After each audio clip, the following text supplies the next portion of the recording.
everyone, it's Miss Rebecca from Rooster Hen Resources. Look who I have next to me. Hello. It is Kimmy Noonan. Kimmy Not Kim. I'm so happy you're here. Thank you. Me too.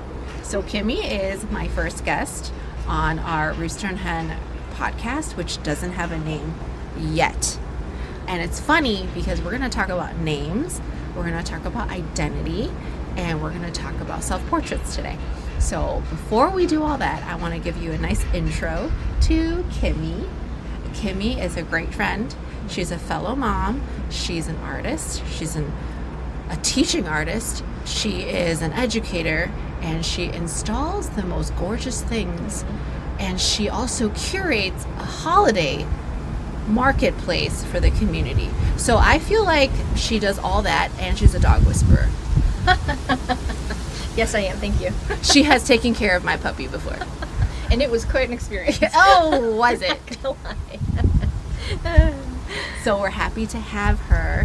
I wanted to have her introduce herself via a little exercise we did. Okay. So we decided to use our clothes as a form of introduction. So recently, we at Rooster and Hen did a self-portrait workshop at a women's conference, and it was a visual art where we did it on watercolor paper, right?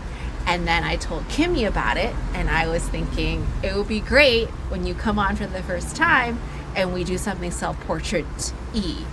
But then we're thinking, oh, we're going to be on camera, we should wear something cute. And also representative of who we are, because how we dress also reflects how we feel, how we view ourselves, how we want the world to see us. So I'm going to let her start by introducing herself with words and with outfit and however she wants.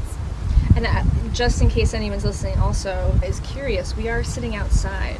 Oh. And so you might hear ambient noises of cars going by or construction workers or the wind blowing, but it's so pretty outside and the light is undeniable, so we decided to be creative. So anyway. Yes.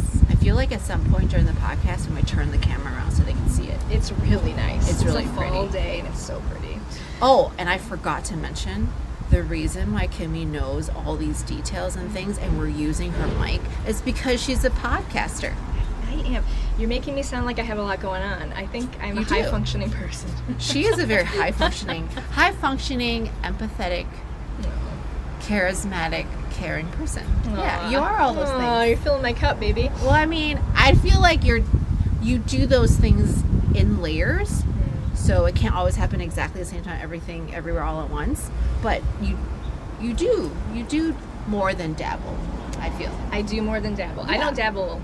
I don't know how to dabble. I don't think you know how to- I don't. I've You joked dive. that I don't have Dive. hobbies. As soon as I get a hobby, I turn it into a profession. I don't know what that means to have a hobby. I'm trying really hard. It's a personal goal. Okay, so my little outfit. Show us your outfit. So first of all, my hair. I change my hair a lot. It's like it's my hobby. That's what I've decided. It's We my found a hobby. It was like long and blonde before this, and then I cut it off, and I'm pixie in different colors.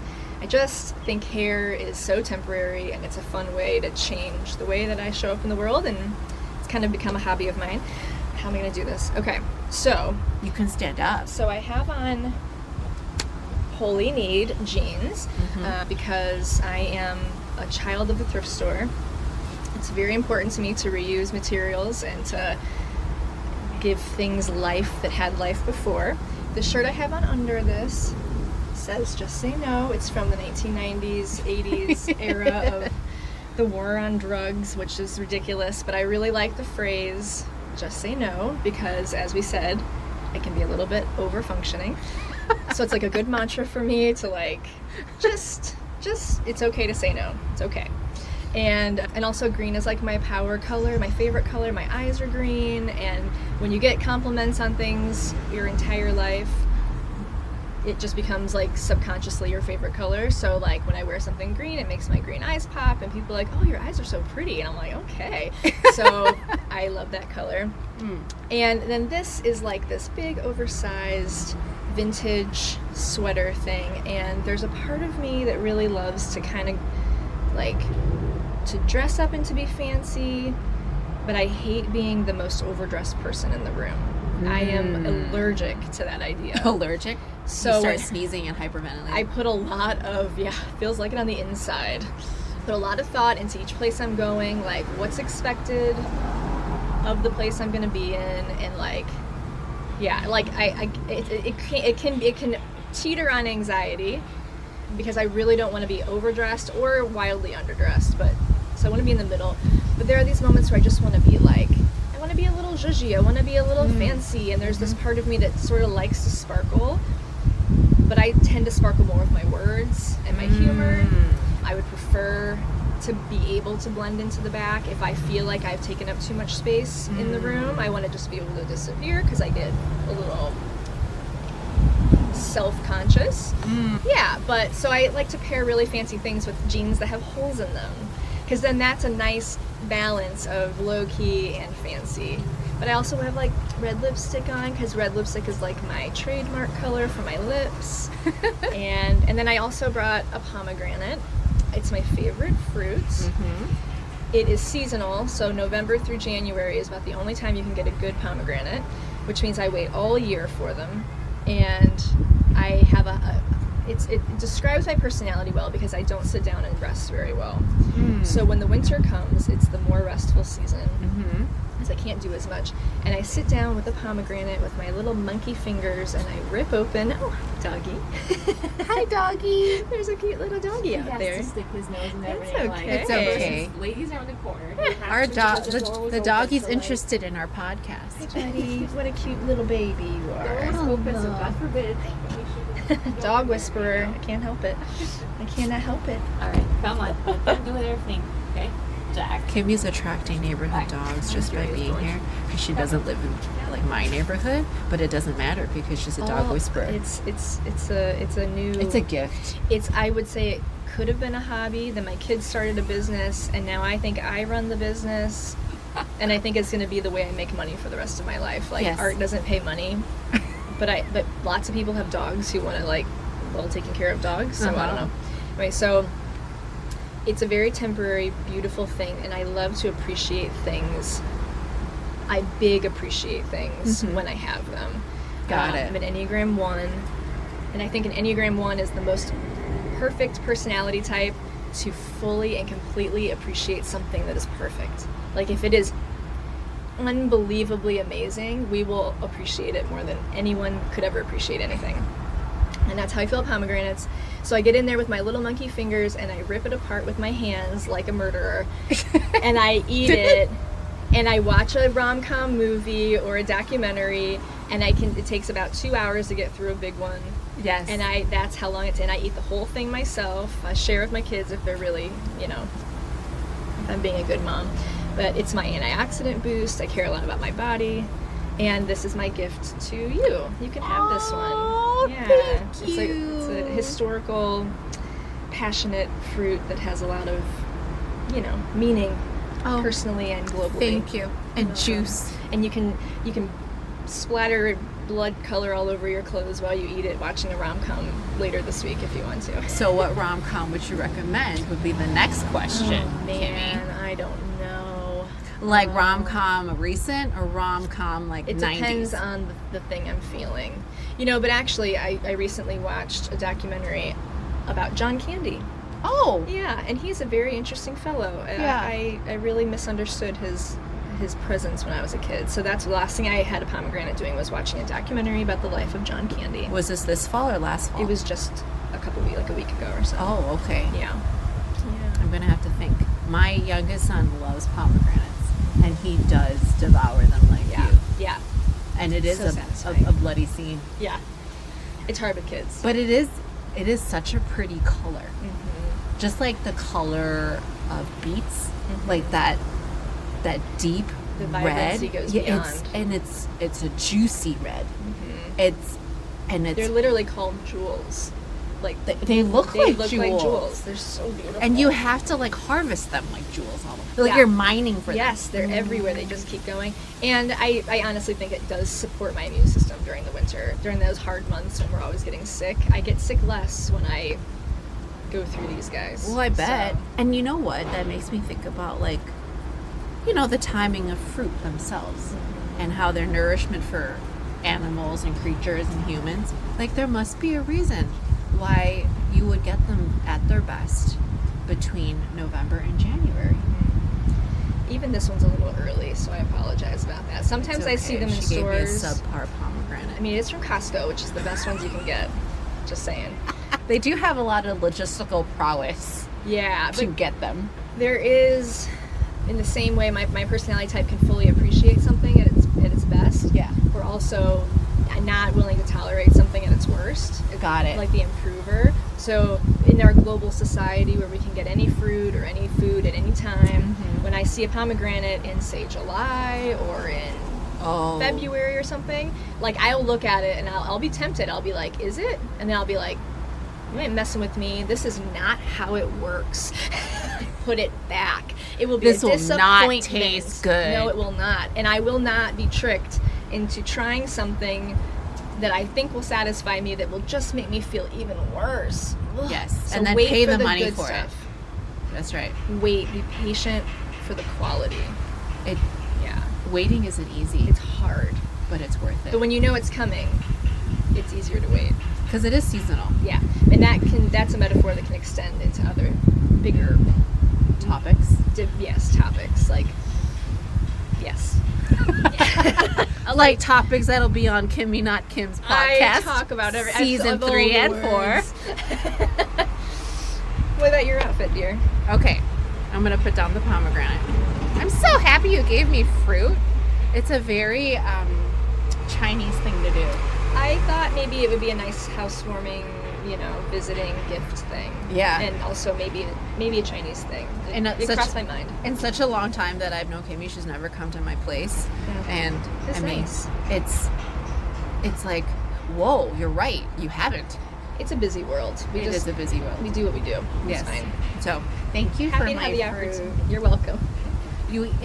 Growing up as a Chinese American, you either give fruit when you meet someone for the first time, especially if you enter their home, or you bring like gold foil wrapped candy. Like it has to look like really pretty, luxurious. We used to buy the Ferrero Rochers and not the small box, like the big bejeweled Like box. the Costco like size. huge. Yes. And before there was Costco, you'd have to buy them at Walgreens. Yeah. Either that or you buy almond roca, which is also wrapped in gold foil, or you bring a huge box of apple pears, I was gonna say pears or oranges. oranges. Yeah. And if you're fancy, you bring like beautiful grapes, like globe, perfectly spherical Crunchy. and crunchy, Yeah. crisp, snappy grapes. That's also one of my favorite things. Yeah. If you want to make me happy, bring me some crunchy grapes. Okay, sometime. next time I go to her place. Or don't, because it's fine. So it's not a cultural expectation on my part that you bring me gifts. But then it is a cultural expectation on my part when And I I'm visit you. happy to oblige. You've given great gifts. And you've given such great gifts to me that I felt like I couldn't bring nothing to you. I was like, I gotta bring something. Aw, thank you. I'll share it with my son. And I'm married to a gift giver. You mean Nate? Yeah. Yes, my one and only husband, Nate, I don't have more than one, is a love language gift person. And it is so hard to keep up with that man. He's so good at gift giving. And I am so truly, truly terrible at it. I've seen that one gift. It's really big. Which one? It helps you see the stars. Oh, that one lives in my dad's house now. He got me a telescope. I don't think we ever used it. And then I was like, maybe my dad would like to keep this at his house in Ohio. And that's where it is. But we did watch the clips through it, which was very cool. That's very cool. Yeah. Still a good gift giver. He's a great gift giver. He gives me so many gifts, I have nowhere to put them. So it's really sweet. What a lovely Which means he problem to loves have. me a lot. Which means he Yes, loves and you that's a what I lot. want to. If That's what is- I anchor to. Yes. Thank you for this gift. It means you love me a lot. And this is how you show love. Yeah. I just silenced my phone because I forgot to do that. Please silence your phone for the convenience and non-disruption of our There's many a lot noise, of ambient noises. many noise podcast. There's a truck. There's construction. People are sawing branches It's gonna be in the fine. city of Chicago. That's okay. We have There's that's why we life have these outside. things. Okay. This is my first time recording outside as I think about it. So I feel like this is a first for us too. For me. first for me. Yeah. I mean, first time It's I've great. held a mic. Like It's so satisfying to have something to do with your hands, just well, also so you can adjust how you Self-regulate, talk. yeah. right? I'm sure that sounded great. I don't think so. Adjust how you talk. I'm gonna have a lovely time editing this one. Okay, here's my outfit. So this is a quilty jacket in like a Chinese type style with the Mandarin collar. What I love about it is that it's reversible. Oh, yeah. So I'm a pretty colorful kind of person, but sometimes I don't want to be. Like on the inside, I think I'm also kind of introverted. I like to have my quiet time where I'm by myself and I have no one to answer to and no one to ask for answers. So there's nothing expected of me other than whatever I need from me. So sometimes I reverse this. If I want the pockets on the outside, because do you see? But then it's really cute because then I get to cuff it, and I like that contrast in color. The earthy contrasted with the ultra human. Yeah, Yeah, I very love like neon, right? And I'm wearing overalls because I love overalls. I used to like live in overalls growing up, and to find an adult pair that fits was really amazing. And I love overalls because I think they're really functional and they have lots of pockets and they're adjustable based on like how high you want things, how baggy you want things. They're just really, I think, adaptable, comfortable, and forgiving. Nice. And I feel like that is similar to like the vibe and the values and ideals I have for myself. Like,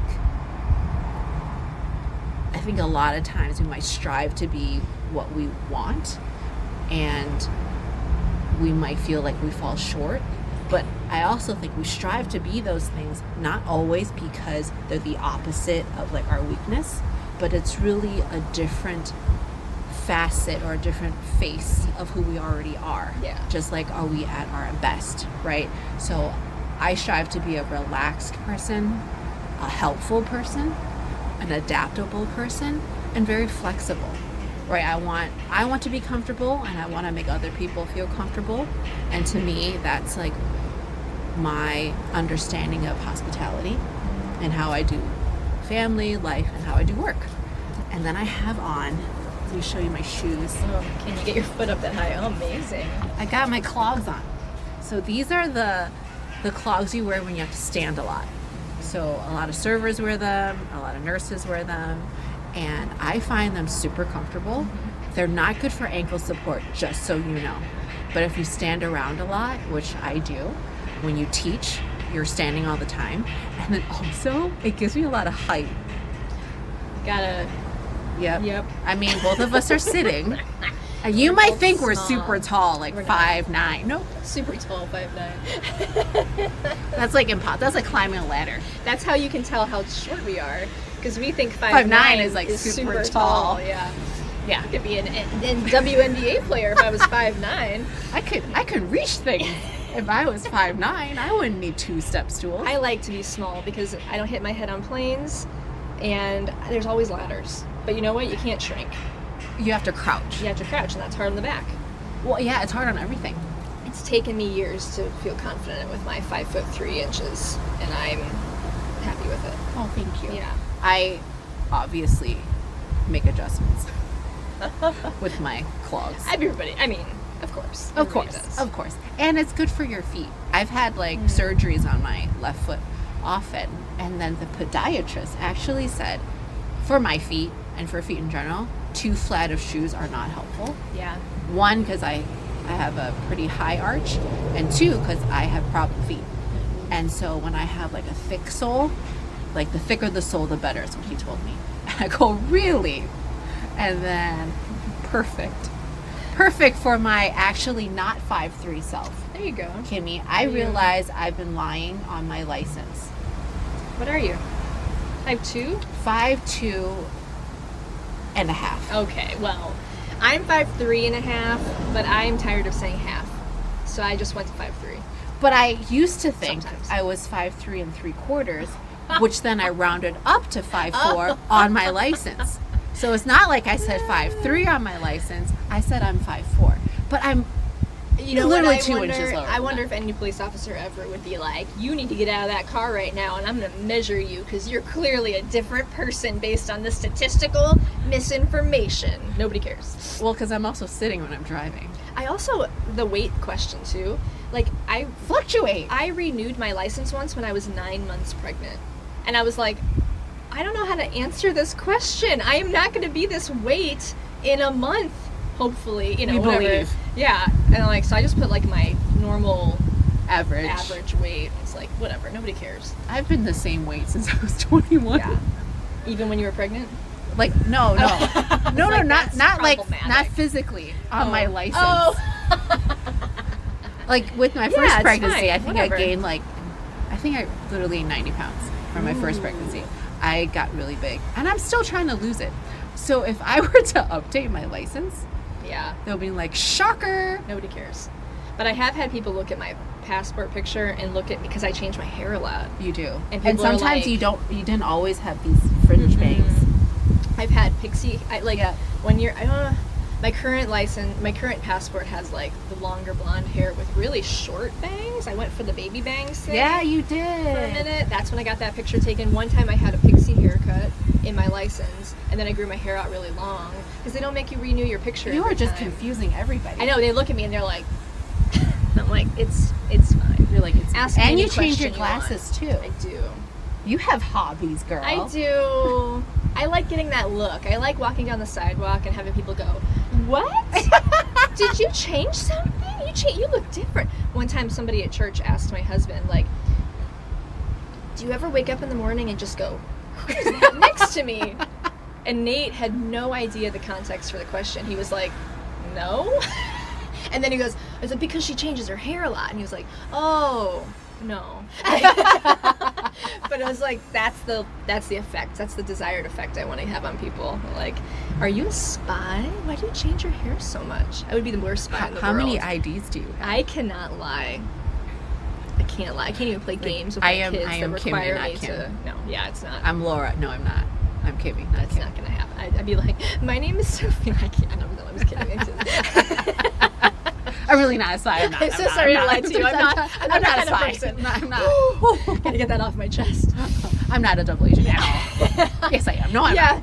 it would. The only thing that would be good is that if that's my act to Yes. be a person who's bad at lying, then you would never know if I was lying. Ooh, this is or getting not. meta. That's my whole life. Meta is my life. Wow. Yeah. I love that we're talking about licenses I'm sorry. because yeah, no, what are no, we doing? it's not because it relates to when we talk about identity. Oh yes. Because it's our identification, right? So in this, okay, Yeah. we'll get into it. In this That's interesting. self-portrait workshop that I did with 20 women, Mm-hmm. the theme of the whole conference that they attended was about recreate.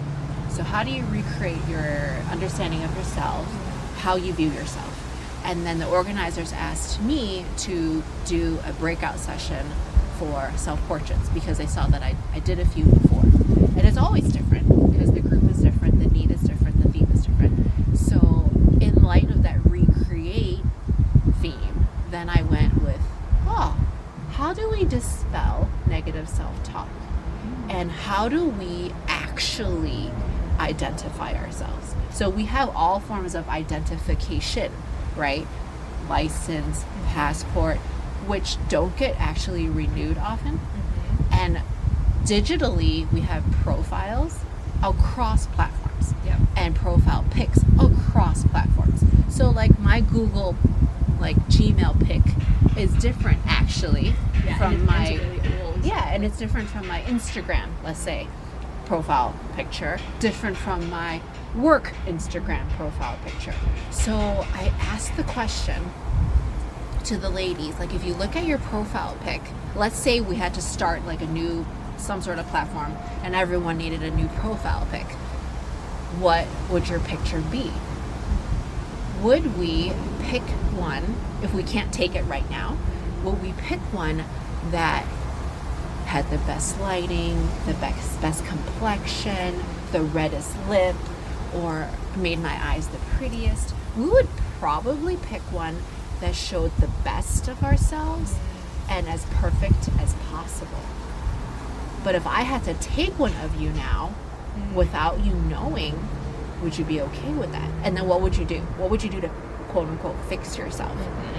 And then what are the things missing from that profile pic about you? Because does that picture actually show perfect picture? Yeah, does the perfect picture show really who you are? So Nothing, it's impossible. Yeah. No two-dimensional. I mean, I'm a photographer and an artist, and there's no two-dimensional image that's gonna fully embody who you are, because the moving parts. It's too many moving parts. You know, it's impossible. what kind of picture would you pick? What kind of picture would I pick?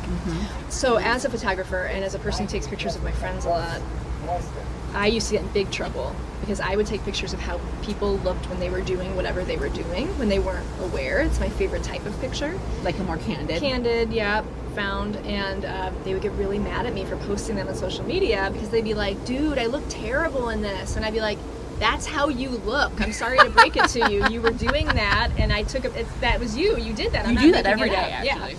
So I had to become more kind about the fact that people care about how they're seen by others. Yes. Because I think that the way we see ourselves, we give ourselves a lot more grace or criticism within our own minds than we realize other people looking at us give us from the outside. So the outside becomes the case that represents the inside. But that's not fair or plausible or realistic. Real. Yeah. It's just not, it's not possible, because you don't get to choose what the outside looks like in most situations. You can zhuzh it up a little bit, that's what you're doing. But I think that for myself, lighting is important, because I think light tells a story about the feeling of the inside. So if it's like sunset lighting versus high noon lighting, you get different kinds of warmth, and you get different kinds of brilliance. It can depict brilliance, it can depict energy, it can depict emotion. Composition is important to me, obviously, so the picture wouldn't just be like a straight-on picture of my face. It would probably, the negative space of the image would be important for me. So, like, how much of me do I want to take up in this frame? How confident do I feel in that moment to depict the inside of me? So like, I would definitely be asymmetrical in the frame. I don't like symmetry very well, because I think that that's too balanced. A little too perfect? I like imbalance. A little bit of imbalance. And over the years, I think we all have flaws that we see as flaws when we're maybe younger. And so like my nose, for instance, which is just very characteristic. It's got a hook. You see the hook? I see the hook. Yeah. When I was younger, I was made fun of about it as a kid, and I was so self-conscious. I hated it so much. I was the only person in my family with this nose. I used to think my parents dropped me on my face as a baby and broke my nose, and no one told me, and then that's why I looked this way. So I was very timid about it. But in my development of my life, I have learned that it's one of my shining characteristics. It makes me who I am. So things like that, like I like highlighting now the parts of me that I would have hidden before. But that's maturity, and that's like self-understanding, and self-care, I think. And recognizing that like I'm valuable beyond what I used to think made me valuable, which was what I could produce or how I looked. So probably my picture would have less of me in it and more of the environment around me in it. But it probably would have my nose in it. Just her nose. Yeah, just yeah. And I would also fix my bangs, because that's annoying. Yeah. Because I'm still me. So still a perfectionist. So Kimmy answered in far more detail than any of the 20 women I talked to. Well, who are not photographers. Yes, I see the world visually. So Yes. I did also bring up that I wanted to share with you, and then also hear what you feel or think. Would we ever put up a picture that we think is ugly of us? Because it is capturing a moment in time, right? A photograph. Yeah. Because it's not a film. No one's following you the whole time as your profile pic, right? It is an impression you're trying to give. And I ask this because another way that we started the self-portrait workshop, because, you know, I'm a kid teacher and I facilitate things, and I want to facilitate like a little movement and a little vulnerability given the topic. So I had everyone kind of stand in a line, parallel, facing each other, like in 2 rows, and should introduce themselves with an adjective. So with kids, it's fun to like have alliteration, right? So the first letter of your first name. So, hi, my name is Rebecca, and I'm reliable. Oh, I like that. Yeah. And then I go, we might have done that before in our lives, right? When we introduce ourselves to a big group of people and we're like, oh no, it's my turn, I'm number 5, let me think of a good R word. That's respectable in this group setting, and viewed as positive. Like, or mostly positive, not neutral. Yeah. But what if I asked you, which I did, Yeah. just work with the wind. It's like a Beyonce moment. Just That's nice. keep working with the wind. I love this dynamic. I asked, so tell me a word an adjective that describes you in a way that you typically would introduce yourself, like a positive descriptor, and then what you would consider a negative descriptor, because we don't lead with that. Yeah. We don't say, hi, my name is Rebecca, and I'm reliable and also resistant. Nice to meet you. That takes a certain amount of confidence. Yes, and also self-reflection. Self-knowledge, yeah. And so it was tough, but we all kind of know. And then so because it was tough, I kind of qualified it with, or it might be something you wish wasn't a part of you. Yeah. Or an adjective that some or maybe a few specific people have said to you before, and it doesn't make you feel good. Yeah. But it's stuck. Yeah. Or it's something you wished you could change about yourself, or you want to hide and you try really hard to not be that. What would you say? My brain can't recall things that start with the letter K. Like, I realize that that's true, so I'm just like, Which you don't have are to. there words that start with the letter K? Like, does any word start with the letter K in the entire language? I don't know anymore. Kimmy It's gone. and Kim. That's it. That's all I can think of. Well, I thought of kind, but now I'm like, I literally can't think of another adjective that starts with the letter You don't K. have to alliterate. Good. You can use other alphabet Love letters. alliteration, though. Yes. An adjective. Mine would probably be critical.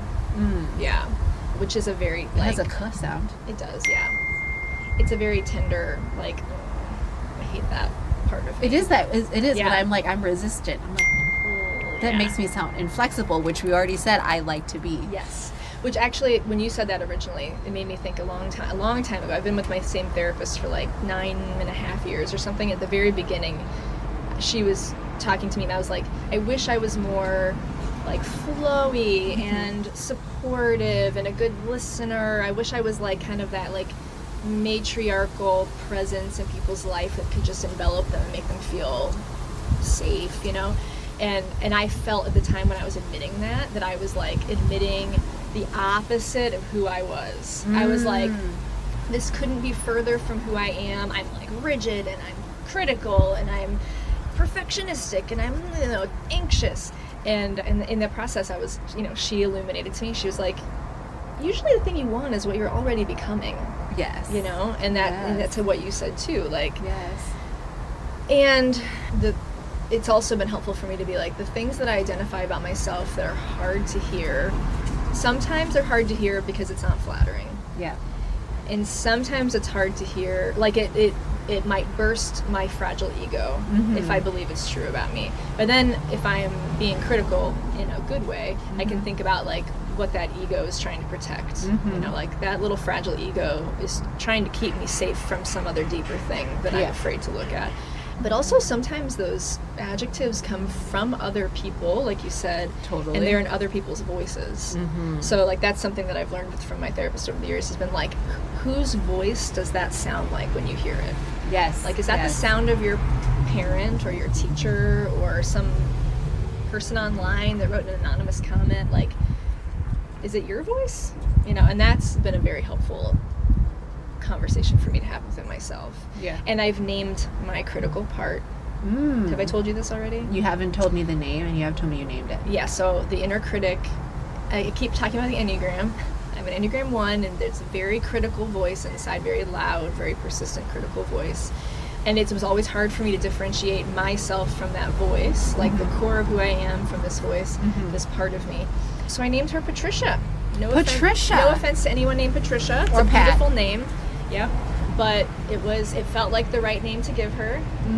So now I get that opportunity to be like, hey, Patricia, babe, I hear you.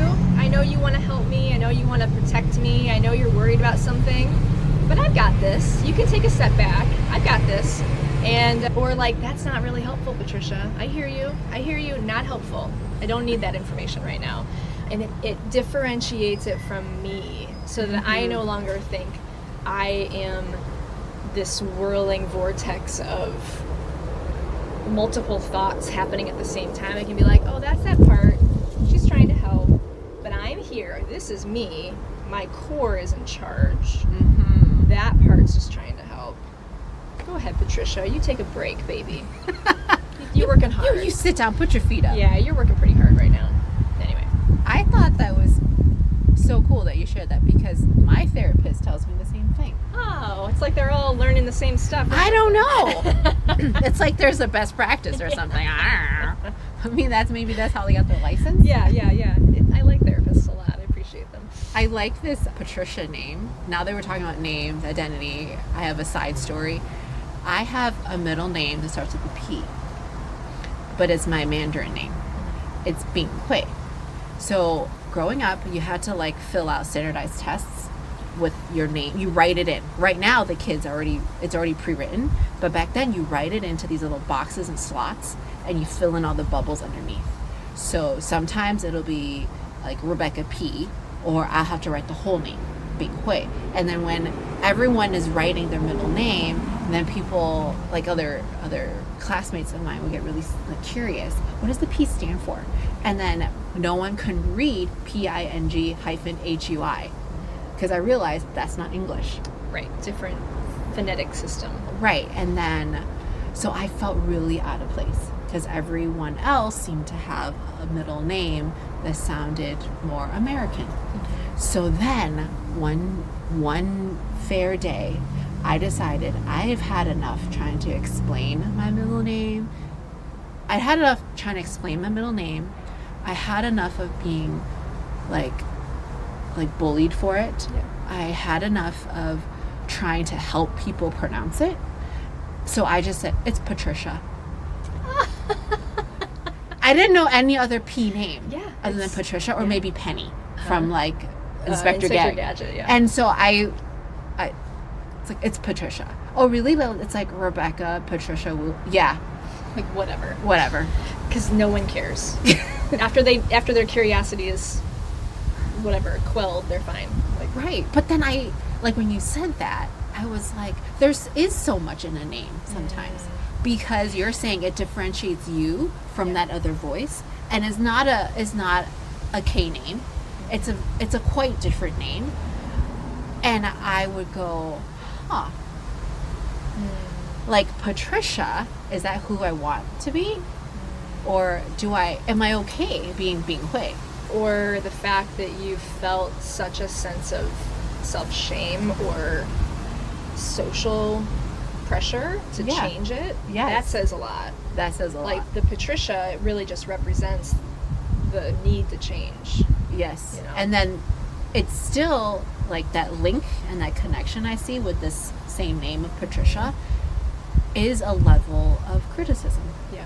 It is a level of like, whether you call it shame, whether you call it blame, whatever that is, it's a shift, right? It's like, yeah, because I'd much rather be the Patricia, because it's easier For everyone else. But then I'm actually criticizing my own name.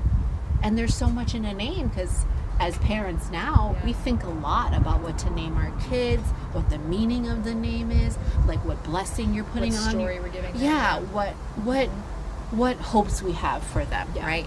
And the name being Hui, the being is generational. So my brother has that same character. My cousins on my dad's side all have the same character. So it identifies our generation in the Wu clan. So it is very important to our identity, right? And where we are in the place of our collective. Yeah. And then the Hui is my name. It's like me. No one else has that name. Yeah. And the meaning of it is wisdom. And the meaning of being is like righteous or like just. And it's very different from a lot of girl names that were given, even in Chinese in the time.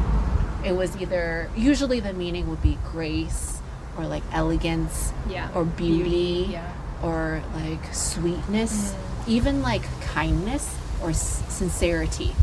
Righteous and wise felt not girly enough. Masculine energy. Yeah, or like, does that mean I'm not pretty? You know, it feels... Did you feel that way? I felt that way because other girls had like cuter names, like prettier Chinese names, and then it's hard to then say my name. Like it almost seemed like feel comfortable in either location. Yeah. So I feel like there's so much in a name. How old were you? What process was it when you finally owned that name? I think it didn't happen until like later in high school, like the junior senior year, where I felt like I knew myself better, and I also think like my peers also matured more. Yeah. Right. Yeah. When you're trying to please unpleasable people. Yeah. Everyone's 6 years old. Exactly. and I also think in high school you also learn about other cultures more. So everyone else is learning more about people different from them. And also in high school is when you start learning a foreign language, like a different language. So then I think the environment made it more comfortable to have a non-American, non-English middle name. So you kind of felt stabilized from an exterior point of view then. Yeah, to be able to be independent. Yes. Yeah. And then individual. I think like when we talk about other levels of identity, which brings up high school and like post, I wanted to bring up with you that I didn't bring up at the workshop as much is relationship. Yeah. Like how our relationships either feed into our identity, impact our identity, or change, right? Because you know, Rooster and Hen Resources is about grief support. We talk a lot about grief and loss, and that identity when you face a loss of any type, right? Am I a homeowner anymore if my home burned down? Do I identify as a homeowner? Like if my sibling died, am I still a sister? Yeah. And if my grandfather died and it was my last grandparent, am I still do I have grandparents at all? And how does that affect how we see ourselves and how we might imagine, believe, or fear how others see us? Or when those changes happen, how shooken or how much shakier our foundation is, right? Yeah, I've been thinking a lot about the transference of identity from your mind to your self. You know, that like we can think about abstract ideas, which I think as we worry or plan, we're thinking about the like, who would I be, or what would it feel like, or what would I do in this situation? But that transition of the actual lived experience when it drops into your body, which is a very grief-centered place, then the education becomes different. And part of me is like, I feel like it's probably different for each person, right? How they have to go on that journey of education, of figuring out who am I now, because this has changed. But I mean, the positive, I think there's also, I'll speak from my own experience. The story of like my young years into my adult years has been, I would say, like a positive grieving, where the earlier years of my life were difficult and the relationships were hard and there was toxicity and there was dysfunction. And then over into young adult years, meeting my now husband, And then going through the marriage journey with him and having to unlearn the patterns of behavior that made me feel like I knew who I was, because I knew how to relate to these dysfunctional relationships, and I understood the house of cards so that I could navigate them, and then that informed who I was. So like, I'm a helper, I'm a peacemaker, I'm a comedian, I'll make sure everybody's laughing so nobody's yelling. I expect people to let me down, but I can't let them down because I'll get in trouble. So it defined who I was in this very fragile way. And then as my relationships changed, and I was in a deep relationship with somebody who was more stable, who had more unconditional love, who wasn't willing to tolerate my like all of the stuff inside me that made me think I was bad, you know. In my full adult years, and now teaching my children, I'm realizing that I had to actually grieve letting go of who I thought I was, so that I could become who I was really meant to be, in a more positive, healthy way. Because I think sometimes I get stuck on the script. I got stuck on the script of who I was. So, you know, I have a big nose, I'm 5'3", I'm white, and I also have this, and this personality gift, which might not have been a gift, it might have been a survival technique. Yeah. And when you tell yourself who you are over and over and over again, you read it on that license, so to speak, the script you have in your back pocket, you always bring it out. This is my middle name, this is who you want me to be, this is who I'm going to show up as, this is my survival instinct to make sure that the world is okay. It's really hard to let that go, so that you can become healthier, or stronger, or more whole. And I was surprised by that. I thought that was going to be like, of course, if I'm getting better, like, getting better is better, right? Why would it be hard? It should feel easier. It should feel lighter. But it's about foundation, I think. It's about, like, what am I standing on that makes me feel secure? Even if it's an insecure foundation, it's familiar. And then when that changes, and so like grief isn't always the loss of something you wish you still had. Sometimes it's the loss of something that you are glad you're getting rid of, but it hurts. And then on the same note of that, you know, like, probably about it, my number one fear is my husband dying. Like, and that's why I love listening to you teach and talk, because I'm like, I have got to get a handle on this. But then there's that reality where I'm like, no matter how much I think about my fear, I will never be able to experience all that it can do in me until I experience it completely. You know? You can only prep so much. Yes. You can only self-educate or educate so much until it is you in the journey, that the journey itself is educating you as you go, and there are no notes, there's no outline, there's no cliff notes from before. You can't borrow like previous year's textbook. There's no, but I think also in the preparation and education to know to expect that it's not going to be linear.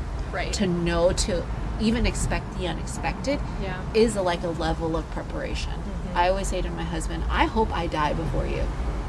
And he's like, that's morbid. I'm like, no, it's selfish. I don't want to have to deal. You're like, with I don't want to have feelings, to deal. I know. Because I've dealt with too much. I know. Our ideal situation is that we set our kids up for success. They have everything they need, and then we both die in a plane crash at the same time. Like, I wasn't even thinking plane crash, Kimmy. I was like, okay, we set our kids, and they're stable, they are healthy. They have, whether it's family, friends, or partners in life, a support system for them. Right. Whatever, right? We're good to go. Yep. We did our job. And we've taken care of our dog, and our dog has died too. Right. And we've this is taken a long time care in the future. The dog has died too. And then we both just die in our sleep. That's better. Not even from medication. It's just from like, just at the same time. That feels unrealistic, but I like it. I like it better than the plane crash, because that would be a scary way to die. Especially me, I feel like for me, as I can't swim, I'll be freaking out before. I feel like would I I'm make my afraid of husband the die ocean. first, because I'm like clambering over him, and that would just Then you'll ruin just the give whole up. goal. Okay, fine. No, it's there's It's a real fear. There's a lot of reasons it's a real fear. And Yeah. I mean, for the obvious reason, he's my best friend and I love him and I can't imagine being without him. Also because systemically within American society, I am vulnerable without him. Complete. You and your kids. Yes, like we rely on him for his income, for his stability, for the things that the society values in a man that they don't value in women and children. So that's really unnerving. Like when I step outside of the emotion of it, I'm like, how would I survive? You know, like that's real. Yeah. And then, and then we have our own history, like trust and, all of it, like we have mental health stuff and we have experiences where he has almost died. And then that's building into the fear I have of the trigger points where I've experienced things in the past that then, makes me feel unprepared for what the future could be. But then it's important for me to remember that like I am a much more adequate version of myself now than I was 25 years ago. When, and like also I will continue to become a more, I don't know what the word is, like maybe just more. I'll just continue. Yeah. I will continue. Yeah. And that's a really nice, it's a solidifying feeling to know that like I will, in the face of the worst griefs that I can imagine, it will not be what I expect and I will continue. Yeah. And that's maybe the only like real like peace of mind in those situations. And I think maybe you've used this image before. Maybe I got it from you. I don't know where I got this image, but it's been very helpful to me in context of grief. Maybe I've talked about it with you. But somebody said that grief isn't, I don't know what they said it's not. This is what I imagine it is. I don't even know what I'm saying. That grief is like a ball in like a jar, like a bell jar, and that when something first happens that's really intense, the ball is hitting back and forth. Have you talked about this before? And it hits frequently off the side of the jar. But then as you age, the grief doesn't change size. That ball never changes size. It doesn't get smaller. The jar gets bigger. So then as it's flying around, it takes longer between trips from one end to the other. So the times it hits is less intense and less loud and less frequent. And I feel like it's really similar to triggers in that way, that any moment where that ball dings off the side of my jar, I'm immediately transported back to the way it sounded and felt when I heard it the first time. Yeah. And then I feel like I'm back inside that small jar with that big ball. Yeah. But it's really helpful for me to remember that like the grief never changes, but I do. Yes. And then even if I get triggered back into those moments, or even if I am reminded so vividly in my body of how I felt in that moment when I used to feel it so deeply, that it's okay, because it'll take a while to get back to the other side, because I've grown so much. Yeah. It's like consolation prize versus real satisfaction, but it helps. Well, also like when you said that, and the imagery of the ball or the bell in the jar came to mind, and I'm thinking, well, you are the vessel, like you. And we talk it, whether it's in mental health, whether it's in like family values, we talk about holding space, that term often, and it gets used or misused or confused. But really, do we hold that space for ourselves? And as we grow, mature, learn, our vessel does grow and get bigger because we build more capacity. Yeah. And that capacity allows that space for that ball to bounce a little further, right? And we're continually building capacity to hold the grief that was so hard. And when you were saying that, I'm thinking, well, we don't have just one ball of grief, do we? Yes, no, that's a very good point. Different balls come, and it's not to say they're all the same size ball, which they're not, or they ring the same if they were bells. That's true. But it is to say that us as vessels, we have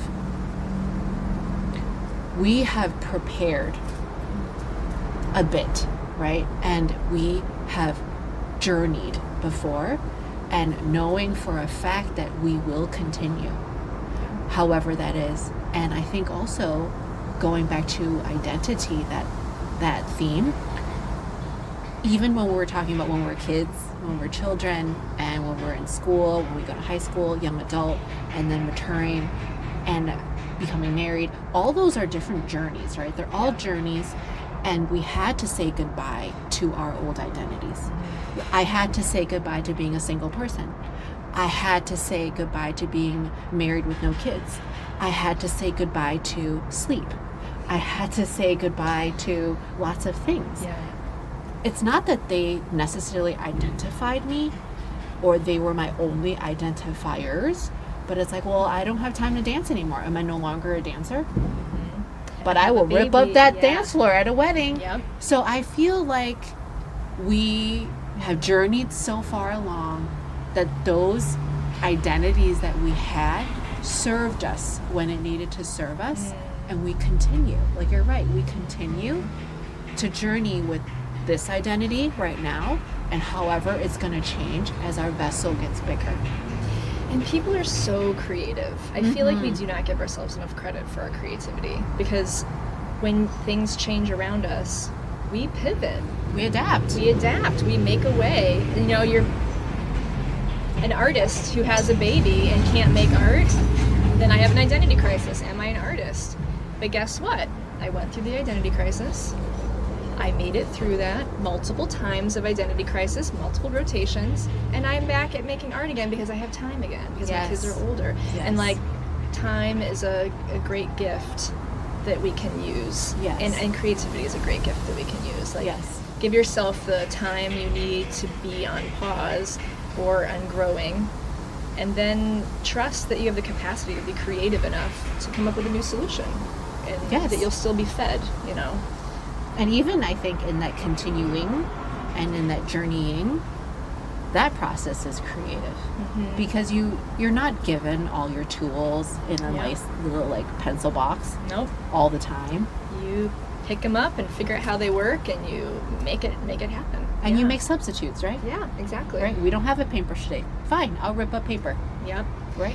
And as we've been using this little analogy, this metaphor of whichever word that is, of the bell jar, and I really like that you said there's more than one grief, because that's a good visual. It gave me a moment of pause where I was like, I love the idea of identity being more of a sound and less of a visual, in the sense that how you experience a sound, it's so physical and it's so invisible, but it's so full. It builds and holds space, but you can't grasp it. So as I was thinking about this bell jar with all of its little balls dinging around inside, it's kind of a beautiful image to think about our identity actually just being the music that is created by the sounds of all those things hitting the sides of our jar, you know? And not just grief. You know, like, there could be all sorts of stuff in there, ping-ponging around. Yes, that make different sounds. It makes different sounds, right? And then kind of like, that's a big sound. That's a truck sound. Let that go by. That's a truck sound.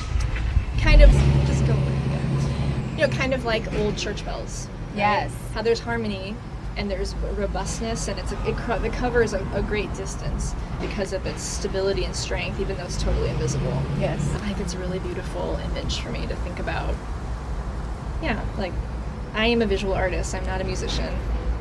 I feel very much in deficit when it comes to music, but I love that image of being like, who I am is not holdable. It's not graspable. As soon as I define who I am, it's probably going to slip away and become something else, like water. But it can be like a sound. Yeah, made up of our experiences. And water also turns to steam. Oh yeah. Oh boy, all man, these here things. we go. Science. I wanted to say one thing before we transition. Okay. When you said church bells, I'm like thinking, there's those sounds, there's that harmony, there's the bigness of the church bells, but the sounds are informative. Just like the music that our life plays is informing us of our lineage, our heritage, our history, how far we've come, where we might go, the feelings through all the different journeying, right? It's informative. Yep. And sometimes when I think we get to a place, which we all do, we get to a place where we feel hopeless. We feel like, I don't know what else to do. I don't know where to turn, or do I go forward, left, right? You don't know. But if you look backwards and you almost re-listen to that music of your life, that you did continue that you did continue to journey, to be, to grow, to create, to be still, to learn, to stop, then you're kind of like reminded, okay, like the song can continue. Yeah. And I was reading an article, like a pretty nerdy article about like American Idol and America's Got Talent. Oh, yeah. And why most of the talent is music and singing. Yeah. And why everyone starts crying at like a beautiful voice, even if the song content is not directly related to you at that moment. You start crying because the sound of music and the sound of the voice actually registers in your brain the quickest. That's why you hear thunder before you see lightning, right? And it not only is like a brain processing thing, timing thing, it's like emotional. It's an emotional reaction that's the quickest. Yeah. Which is why, like, you know, teenage angst, you start playing teenage angst loud songs, music, yeah. and you just got it. That's how you process it. Yeah. And you feel like it's already expressed for you. Yes, that's a good point. Yes. And I also read a kind of nerdy article a while back about music, that there is mathematically an infinite number of songs that can be made, even just within the range of notes that we have available to us. Like, you always think, like, how is it possible that, like, surely we've been making music for thousands of years, surely we're going to be repeating, but you can, they, like, did some sort of algorithm thing.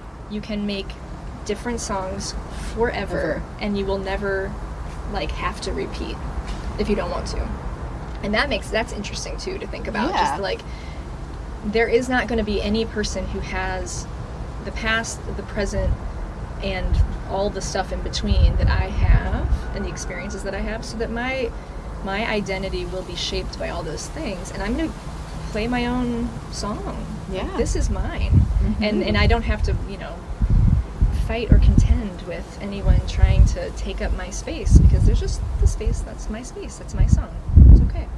It's your unique music. It is. Yeah, it is. It's sweet. Very sweet.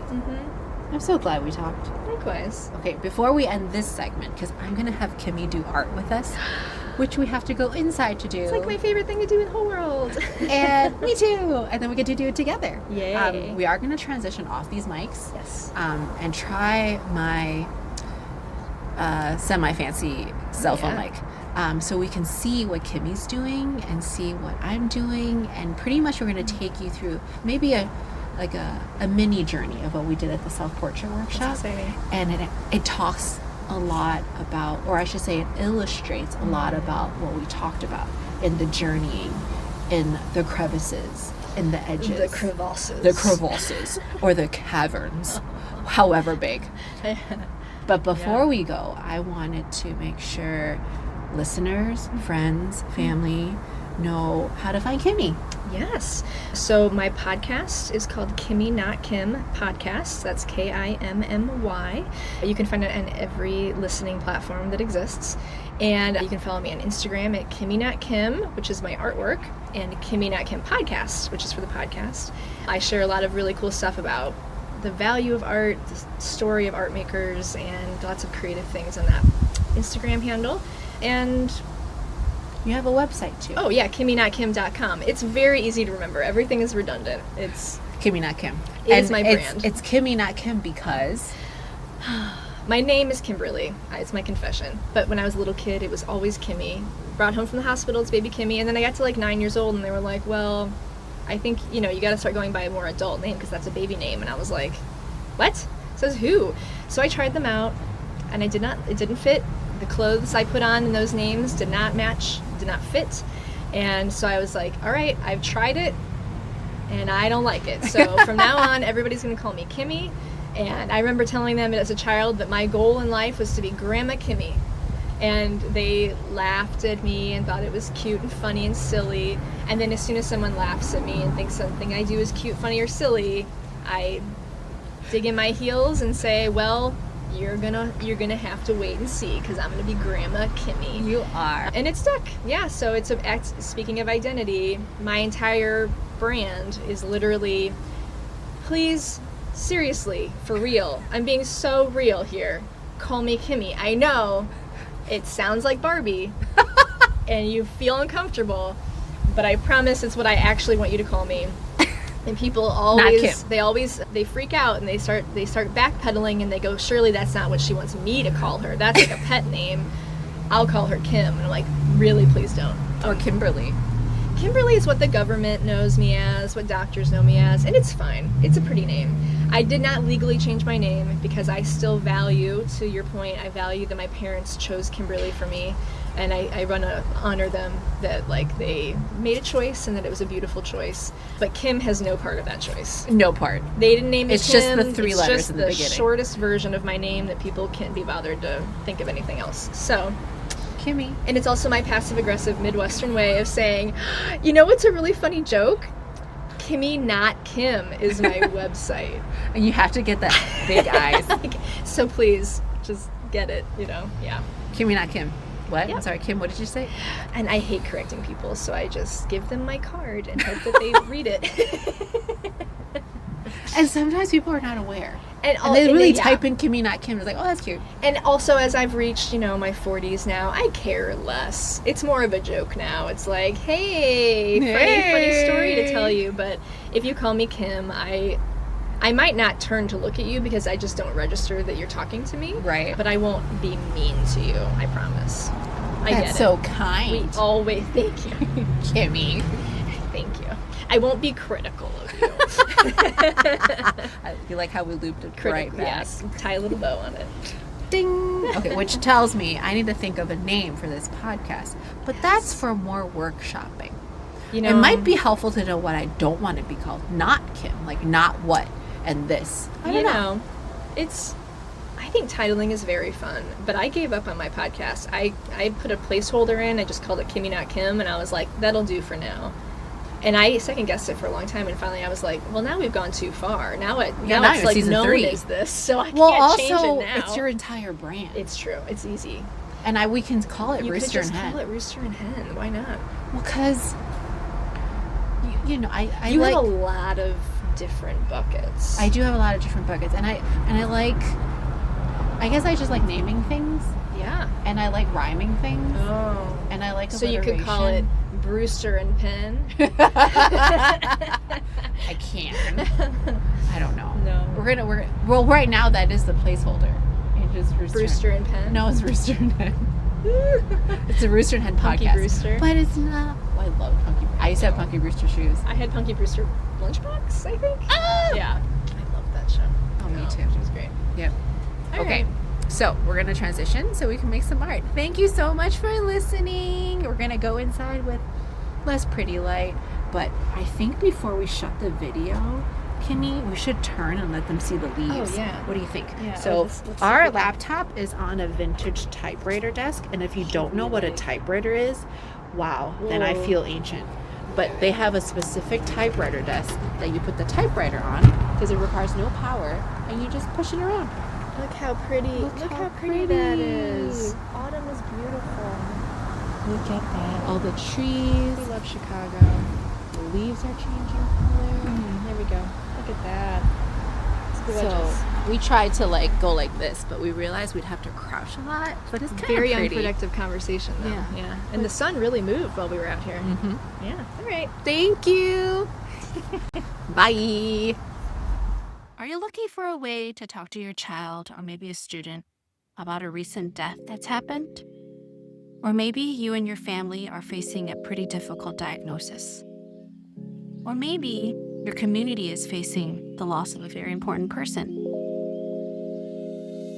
And it's really hard sometimes to know what to say, what to do, and how to have these conversations, especially with young ones. Oftentimes, books can help. Children's book about grief and loss can be a natural way to open up the conversation. That's gentle, age-appropriate, and also approachable. Moving in Forever is such a book. It's written by me, Rebecca Wu, from personal experience. It's also written from a child's perspective, and it's a tender story about love, loss, and family. It offers understanding and support for every heart that grieves, no matter the age. In summary, it walks through two nephews who take care of their Aunt Kiri, who's terminally ill. And while there's lots of fun that opens up, and she's the coolest aunt in the world, Kiri is also very sick. In her last days, she wants to be surrounded by love. And that's what the two boys do. They take care of her and remember her in their hearts forever. A note to grown-ups is that children don't process death the same way adults do. So it's important to support their feelings appropriately as you read through the book.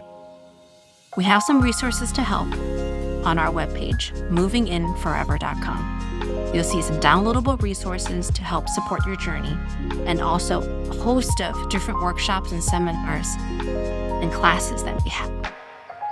If you keep scrolling down, you'll see a way to meet the author. You can bring me to your classroom, your libraries, and your community. We'll do story time and an art activity. There's also videos of our podcast interview with Dee Dee Jackson Foundation, a stop-motion animation by Bree Reeds, a popular YouTube storyteller, and a bilingual read-aloud that I do in Cantonese and English. And if you keep scrolling down, you'll see the story and pictures of the story behind the story. We hope that this resource helps in your process and in your journey. Hi, Kimmy. Hey. So we transitioned to the art table, which is really my apartment's dining table. I want to show everybody what we're working with. We have watercolor paper. I asked Kimmy to pick a rock from a collection that represents her. We have a watercolor paintbrush. We have here a jar of just tap water and different colors of liquid watercolor paint from Colorations, so kids safe. So I'm going to basically walk us through a similar self-portrait exercise that we did at the self-portrait workshop. So I just asked Kimmy to choose 3 different colored pencil colors, one that represents her childhood, one that represents her like teenagey, and one that represents journey into womanhood. This is hard, but okay. Yeah. And you could pick more than 3 colors if you want or need. That's okay. So I'm picking brown. Actually, from my teenage years, because I was called very tan all the time. And in my culture, that's not a compliment. Blue is my favorite color. I'm not become myself. Orange is where I'm brightening up to be. So I'm just going to film like this way, and then we're talking. Mm-hmm. So this is my paper. That's Kimmy's paper. We'll see.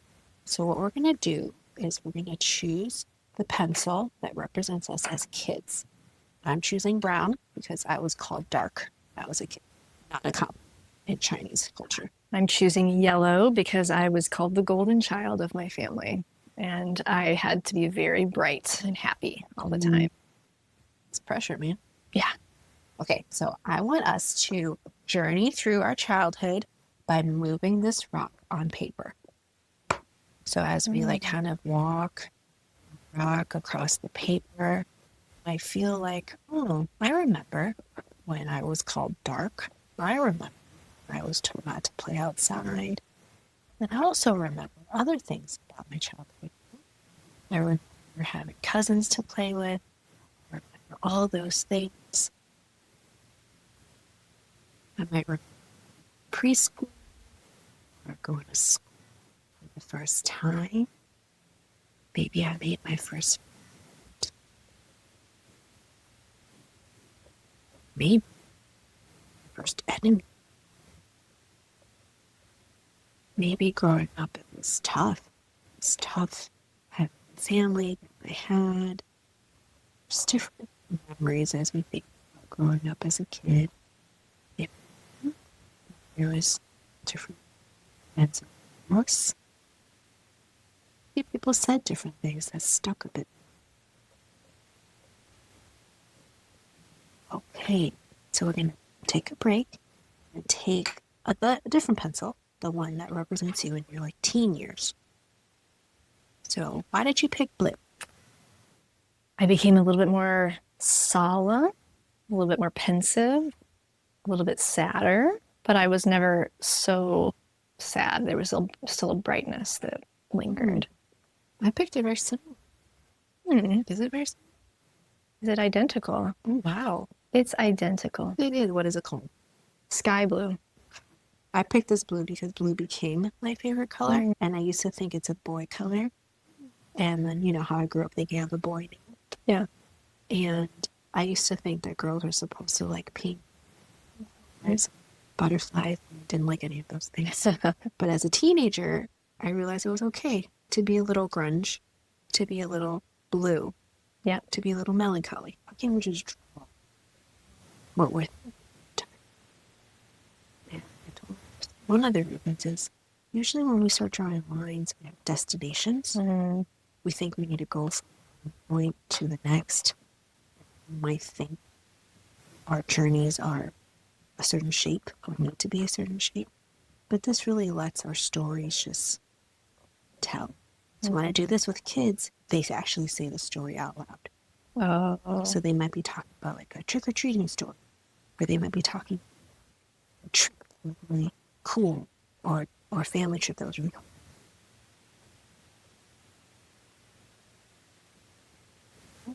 Ready for your third one? Yes. Okay, what's your third color, Kim? What does it say? Fiery rose. That's perfect for my adult Ooh. life. Okay, why? Well, this color makes a lot of headway in my artwork now. This bright, brilliant construction orange. Mm-hmm. It's vibrant. It takes up space. It's unapologetically what it is, and it's beautiful. Yeah, so I feel like that's sort of my adult existence, is a lot more confident and a lot more brilliant looking, willing to be brilliant. Letting people see that. Mm-hmm. Mm-hmm. I am noticing similarities, Kimmy. Like, we did not plan this. I got to this color before you did, but you might have picked this color. I might have picked like a little brighter. I didn't want yellow. I wanted orange. But this is kind of like a little yellow orange. I would have picked a brighter orange if I could. But similarly, I feel like I've brightened up. Like, I've learned what brightens me up. I've learned that it's okay to brighten up. Mm-hmm. So many things. Indeed. Indeed. Love it. Okay. Now, your turn to All right. journey through womanhood. Oh, my. So at the workshop, we're talking about how journey into womanhood might be leaving high school, going to college, maybe moving away for the first time, adulting. Felt different. There are things that you thought you would be doing as an adult by now, but it didn't happen. But then you realize maybe these are your stepping stones, especially as our identity changes, as we grow, as we journey. Like we said, Kimmy, like as we continue. We're going to Grandma Kimmy land. She's going to keep going. Mm-hmm. I'm excited to see what color it'll become in the next phase. Yeah. It feels like I've laid down strings on a paper and it's not attached to anything. It's just laying on the paper, waiting to be attached or waiting to blow away. It feels like it has movement still. Yep. Yeah. I obviously did not work on it because I was busy. Okay, so now we're at the second part. So then I want you to take a look at the colors we have for our liquid watercolor. It's labeled because the actual color of the liquid might not indicate what color it becomes on paper. These are pretty highly concentrated. They're very saturated and vibrant. So you could dilute them if you want, but we're not going to do that today. So what we're going to do is do a wet on wet technique, which means you make your watercolor paper wet. So this is watercolor paper. So for some of our viewers and listeners, it's different from typing paper. It's thicker. It's actually textured. It helps your artwork not kind of bubble or crumble or like tear because you're adding water to it. You can also use mixed media paper, but this is specific watercolor paper. So I'm going to ask Kimmy to dip her paintbrush into the water and make a shape or a blob. And these blobs represent your feelings and your emotions through your journeys. So it could be what you feel now, could be what you see, probably have felt, or maybe what you're feeling again. These blobs, these shapes. And then as you're working on your first blob shape strokes with water, I want you to put the paintbrush down. And then you pick your watercolor color that represents those feelings. And we're going to do one drop at a time. Okay.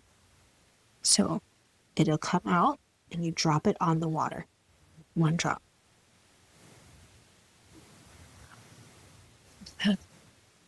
And then we watch it spread. So I see you picked turquoise. Is there a meaning to turquoise?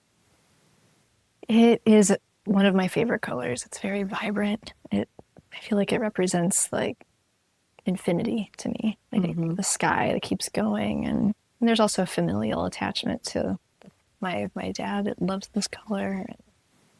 Yeah, it's a color that makes me feel safe.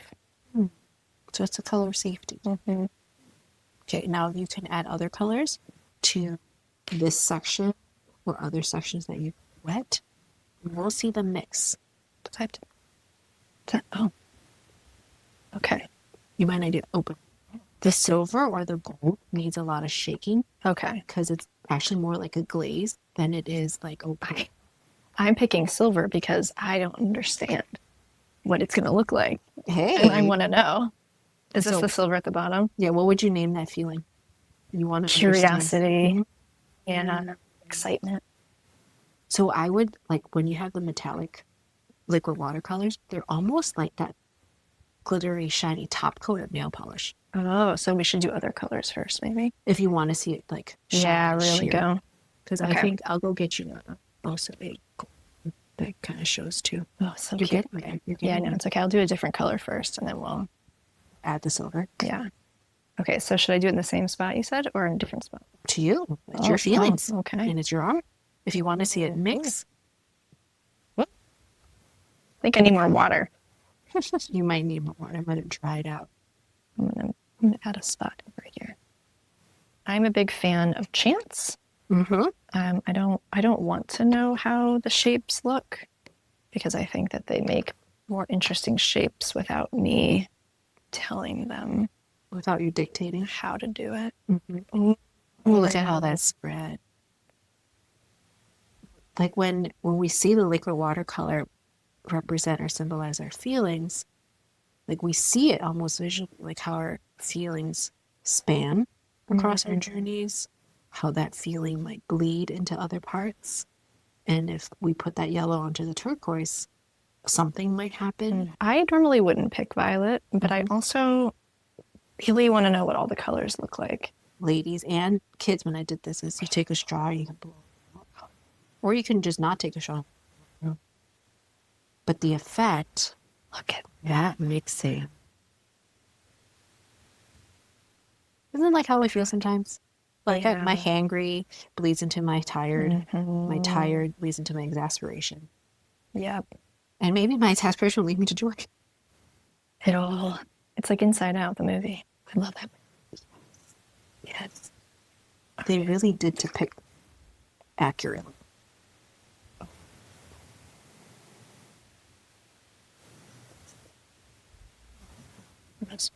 Ooh.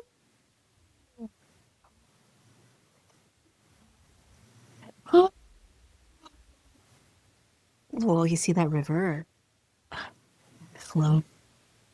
Can I move it? Mm-hmm. However you want.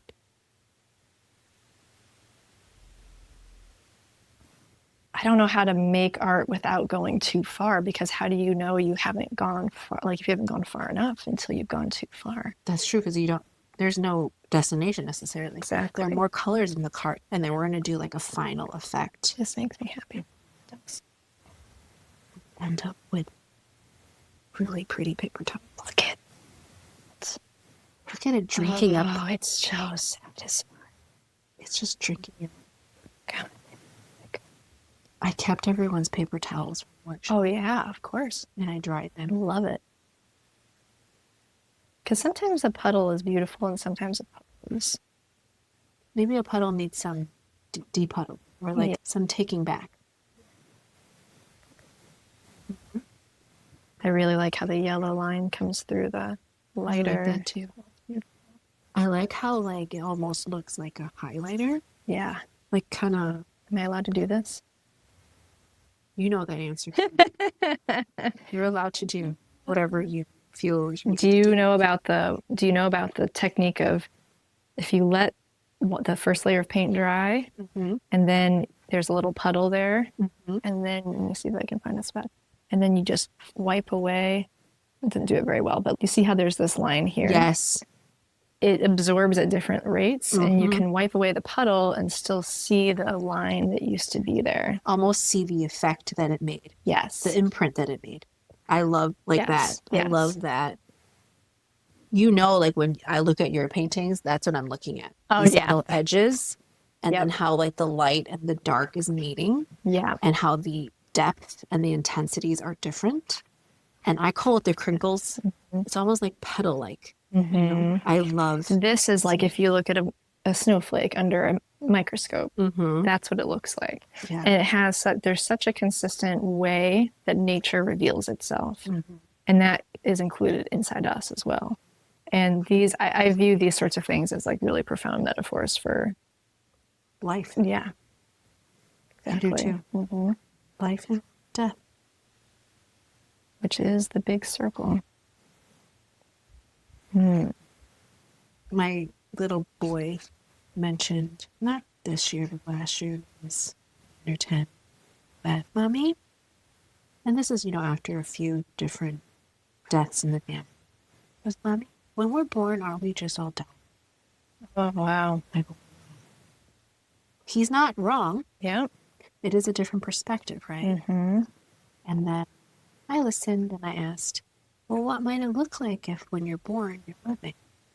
What's the difference? So it was a nice conversation. It's beautiful. Yeah. And it's something, it's questions like that, like that kind of deep philosophical thinking observation question that he's asked growing up when he was little. But it's a different way of thinking now that he's 9, 10. Right. Because developmentally, he's at a different. Look at that, Kimmy.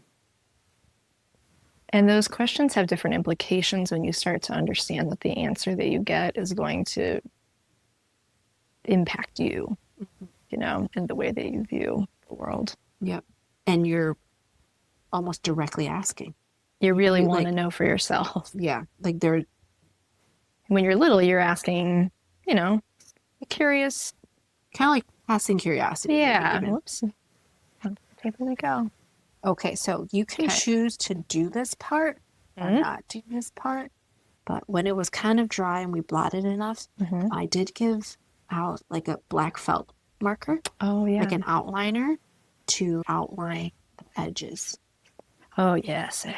Do you want to do that? Of course I do. Do you like to do that? Of course. So if you can walk over to where the outliners are, you'll see in a tin can with all these numbers on the top, and it'll tell you the thicknesses. You can bring the whole can over. Oh, okay. And you can practice on my paper on the back because it's going to have different thicknesses. So you see, these are outliner pens. Basically what it is like a thin Sharpie. Or you can use the other type of felt fine tip markers. But you don't have to go fine tip if you don't want. So here's an 05. Do they do the thing on YouTube or I like that? Yeah.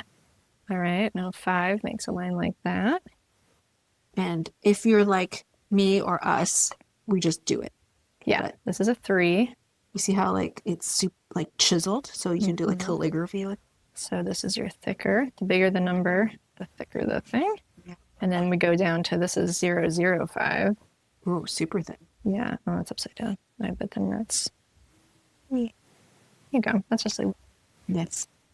Okay. So you can outline the edges. You can write words if you. You could not. I'm always amazed at people who can like the people who can make a good sign for a protest. Like you are a brain that I wish I had. Clever, huh? Very clever. Very clever. Very and then clever. with very controlled real estate. Yeah. Like if I had to hand make a sign, it will not be centered. No. I will start writing the beginning of the word and start making them smaller and smaller because I realize there's no more poster board. But I wouldn't be able to, unless it's like a 3-letter word, Yeah, like to mom, visualize it. to put the O in the middle and kind of space it out. Plan it ahead when I'm doing a sign like that. I'm like, okay, I gotta plan this out. Yes. But if you're me yeah. and you realize you thought you had 2 poster boards. Oh yeah. See, it just has a lot about your personality. How do you make a poster? Yep. You know, what do you... And then are you okay that it looks like this? Exactly. And you bring it out and tape it to a yardstick. I am wholeheartedly, well, I don't know. I'm okay if it looks janky, but I'm not okay if there's something I could have done to make it look better. Like something You know, within your control. Exactly. And like when I do it with my kids, it's like, yeah, kids help make the sign. So, you know, that's fine. Kids make signs in a funny, cute little kid way. But if I'm making it and it's supposed to represent me, we got to redo this. Well, you know, the way you're talking about this is revealing. Right. See, I can hear you. I can hear your personality when you speak about yourself. But it's very hard for me to hear my own revelations when I speak of myself. So that's why we need to have somebody to bounce these things off of. Right. And I think, like, if I were to have this conversation with myself, I would not be asking myself the same questions. And even if I did, right? Yeah. Even if it were, which is not, if it were scripted, which we're not, Right. but even if I took what questions I asked you today and asked myself and did another podcast, I would answer differently because you're there. Exactly. Conversation is an important tool. And you're not there, and you specifically, Kimmy. Yeah. Right? Not just a person. Yeah. A listening being isn't there. It's Kimmy's. And the Kimmy of right now. Because the things I talked about today with our conversation are stuff that's come up recently in other conversations I've had with other people that's on my mind. So sometimes I listen to my own podcasts back. Sometimes if I've forgotten what we talked about, I'm like, oh, I'm coming up with the same questions in my mind. Interesting. Other times I'm like, dang, I wish I'd asked them this other question because I have that in my mind now, but there's no way I would have thought of it back then because I wasn't where I am now. And isn't that meta? I'm telling you. Are we ever where we are? No, we're not, because I just, no, a few seconds have passed. I learned something from you, and that made me different. And I learned something. And I learned something about myself. Yeah. We continued. Oh, there's so much comfort in that. And actually, even when society feels like it's falling apart, I sometimes look at the big picture of like humanity or just creation, like look up at the moon, be like, look at us. Like this will continue. Something will continue. You know, sometimes it's the only thing we hold on to. I look at the birds and I can't imagine like having to live in the sky and look for your next place to perch. Right. It's a hard life. It's a hard life, but they continue. Yeah. They're not, you know, I mean, I'm not in the brain of a bird. I'm imagining, okay, all right, done with this tree. Where should I go now? What's my mission? Yeah, what's my task? Or if I'm nesting, right? If I have a nest, laid some eggs, my mission is very clear. I need to hatch these little chickadees, birdies. Well, you know, and I listened to a podcast a while back about birds, and it said that so there's a lot of birds in New Zealand that can't fly. Oh, because like the kiwi, for instance. Oh yeah, because it used to be a part of Australia, and then that section of land broke off and drifted away, and there were no predators in that section of land. It just happened to be a bunch of prey animals or whatever.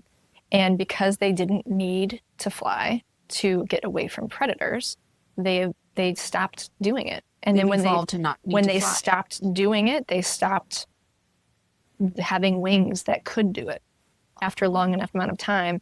And the person said if you stop and think about it, flying is a very energy expensive way of moving and surviving. It's like sprinting everywhere you go. It takes a lot of physical energy. Like, so if there's no reason to fly, you wouldn't do it. And that makes me think so differently about how birds exist. Because I always think of birds as like, inherently they love to fly and it's who they are. And look at them, so free and so peaceful. But they're basically running at their top speed. And they're only doing it to survive. And if they didn't have to, they wouldn't. And it's scientifically proven. So I don't know. I don't know what the, metaphor is there, but I just think it's super interesting. It's like energy is. expensive. What's energy expensive for me? And do I do it and I'm good at it because I have to? And if I didn't have to, would I stop? And would I be sad if I lost the ability to, And what is energy expensive, but still worth it? Right. And what's energy zapping? Right. Where, gosh, Not golly, worth it. like, Mm-hmm. why did I think it was worth it? Yep. Right. I watched a nerdy documentary with my kids who love animals, and they were like timing how many flaps for like a hummingbird. Oh. Is a hummingbird the one with the long nose Yeah. and they get the nectar? Yep. And then, so because they have to hover Right. over that flower, they're like flapping their wings so fast that you can't even actually see it unless you have those special cameras, which they had on this National Geographic documentary. And you realize, oh my goodness, you think they're actually still, but they're flapping so fast. Your human eyeballs can't even track how much work, like you said, and energy they expend to just get something sweet. Yep. To have some food. To hover. Wow. So I get it, Kiwis. I would too if I was you. Sit down. Yeah, take a break, Nobody's trying to kill you. Oh, what a relief. Why am I running? Why am I flying away? Not the same with penguins because they swim. Right. Yeah, but I think I don't know why they don't fly except that they don't need to because they fish, I guess. They just like they actually hover on their body, like slide. I think they're like viewed as flying, but they fly in the water. Like the way that they use their wings is very similar, but it's just not airborne. Right. Yeah. Which I've seen this growing up when I found like a nest somewhere and a little birdie's trying to fly. Yeah. And sometimes they don't make it. Yeah. And they fall. Yeah. So it's like a very dangerous survival skill to have to learn. Right. But like metaphorically think about that. What skill do we need to learn? And if we don't learn it quickly or well enough, that's supposed to help us survive, it actually kills us. And that gives me a lot of compassion for the parts of us that work really hard to survive when we're young. Yeah. And how hard it is to unlearn that stuff. Because of course, like, why would you want to unlearn something that was literally a part of your survival? Because it's the very thing so keeping hard. you alive. It was so hard to learn it and you had to know it. So of course you don't want to unlearn it. Like have compassion for those parts of us that are like, I don't want to unlearn that. That was essential. Yeah.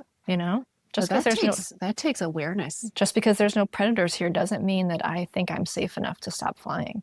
Because there might be a predator someday, But like when you were talking about when those trigger spots hit, that feeling of when that ball or that bell is super big in the tiny jar, even though now your jar and your vessel is actually bigger in reality, the feeling that it's a smaller jar come right back.